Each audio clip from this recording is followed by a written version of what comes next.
Bienvenue dans cette nouvelle vidéo. Aujourd'hui, nous allons voir comment se faire connaître lorsqu'on a une activité de formateur en ligne et donc formateur à distance. Alors, la première chose à faire, c'est de choisir le format sur lequel vous souhaitez vous faire connaître en ligne. Donc, il y a deux possibilités. Donc, soit utiliser un site internet comme vitrine. Donc là, vous vous présentez avec vos compétences et votre activité.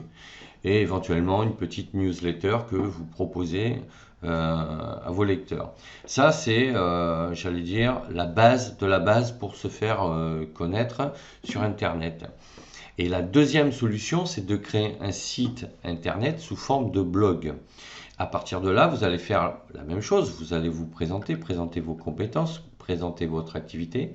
Mais la valeur ajoutée, c'est que avec le blog, vous allez pouvoir proposer du contenu gratuit sous forme d'articles, de vidéos, de podcasts.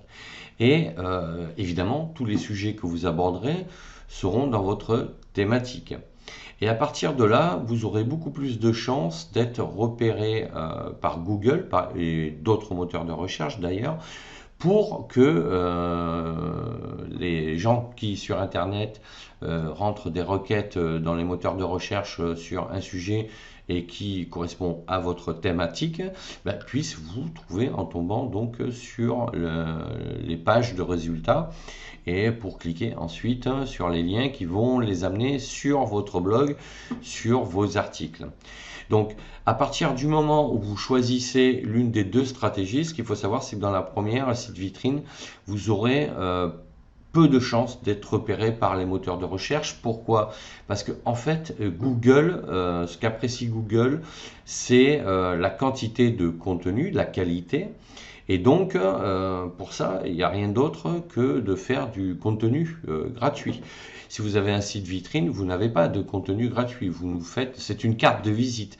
Mais ça peut vous servir juste lorsque vous rencontrez en présentiel des gens, de donner votre carte de visite avec le lien du site éventuellement s'ils veulent aller vous découvrir. En revanche, si vous souhaitez vous faire connaître auprès d'une audience beaucoup plus large au niveau mondial, il va falloir choisir l'option du blog. Donc pour se faire connaître, il n'y a rien de tel que l'utilisation d'un blog. Et vous pouvez aussi, je le recommande fortement, c'est ce que je fais moi par ailleurs ici notamment, c'est-à-dire de créer une chaîne YouTube et de proposer des vidéos avec du contenu dans votre thématique toujours, pour là aussi répondre à des questions en apportant de la valeur sur différents sujets que vous traitez sur votre blog. Et à partir de ce moment-là, vous pouvez également faire des podcasts, faire des newsletters, créer des formulaires de contact pour ensuite donner gratuitement des e-books sur votre thématique qui apportent là aussi des connaissances, des informations complémentaires dans votre domaine, donc à vos lecteurs et à vos abonnés.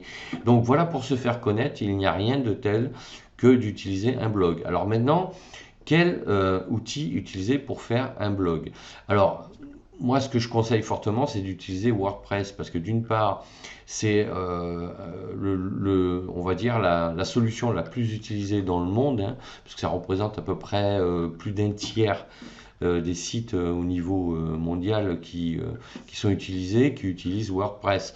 Mais surtout parce que avec WordPress, vous pouvez avoir quasiment toutes les formes de présentation que vous souhaitez par rapport à votre thématique.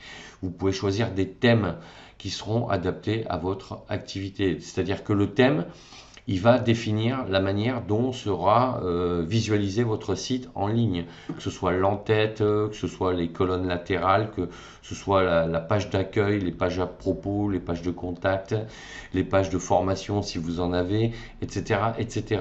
Avec WordPress, vous avez une liberté totale, vous, d'avoir la main sur la configuration et surtout sur le design. Vous pourrez choisir les couleurs, les images. Vous avez la main sur votre site internet. Et vous avez la possibilité, en téléchargeant donc des plugins gratuits, de paramétrer de personnaliser donc votre blog à votre goût et par rapport à ce que vous avez envie de faire. Et honnêtement, la prise en main, elle est assez rapide. C'est pas très cher, hein, ça vous coûtera à peu près entre 50 et 70 euros par an selon le type d'hébergement.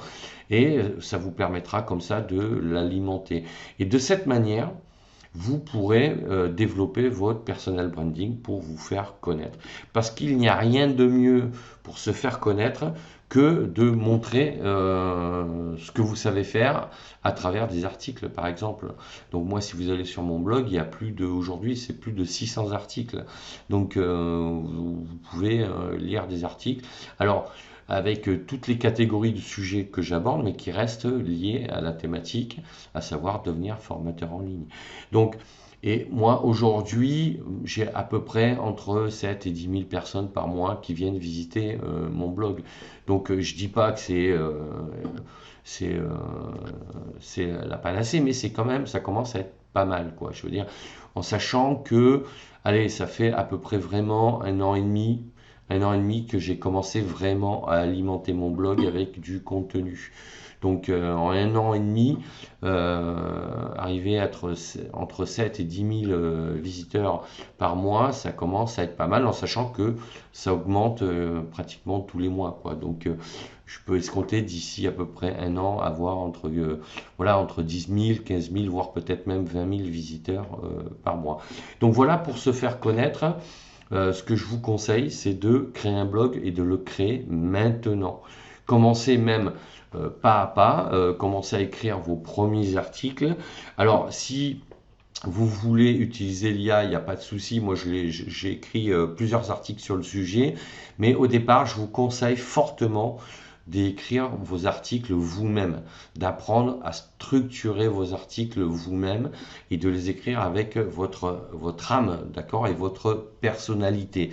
Et une fois que vous aurez écrit une vingtaine, voire trentaine d'articles, peut-être commencer à ce moment-là à utiliser l'intelligence artificielle pour aller beaucoup plus vite, parce que c'est vrai que ça vous aide à écrire. En fait, l'intelligence artificielle, c'est un assistant, mais c'est pas lui qui va faire en sorte que le contenu soit pertinent et apporte de la valeur. C'est vous qui gardez la main en utilisant cet outil. Mais c'est vrai que ça vous permet d'écrire beaucoup plus rapidement des articles.